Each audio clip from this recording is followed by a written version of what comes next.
The next question says, what exercise is best for the deadlift when the weak point is above the knee and the hips getting forward for lockout? Let me start off and just answer your question directly. In those instances, I would say deadlifting with chains, deadlifting with bands, rack pulls or block pulls. Those would be kind of my go-to movements. If those aren't options, then maybe reverse band deadlifts and things like that. Also, don't forget about pause deadlifts at knee level. Now, with that said, usually I don't find that like deadlifting above the knee, the weak point's not really above the knee.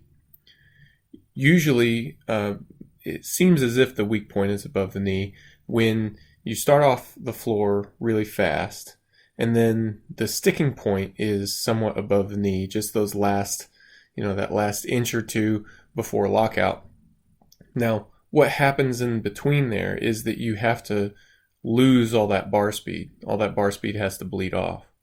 And almost always what I see is that the weak point will start, or the weak range of motion rather, will start somewhat below the knee, somewhere between mid-shin and below the knee, and will continue up to the sticking point.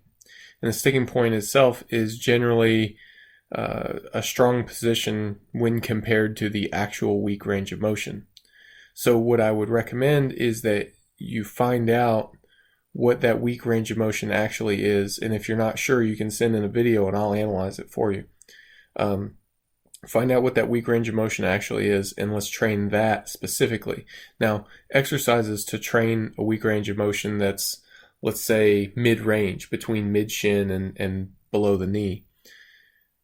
You get generally the same exercise list. So deadlift with chains, deadlift with bands, rack pulls or block pulls. Now the rack pull or block pull is going to be set at the weak range of motion, which in this case is going to be, mid-shin to below the knee, depending, rather than above the knee, like a lot of people think. You can also do reverse band deadlifts here as well. So things like bands and blocks, or bands and chains rather, they're helpful in that they generally target that range of motion. Again, don't forget about pause deadlifts, pausing at the weak range of motion. That's really helpful.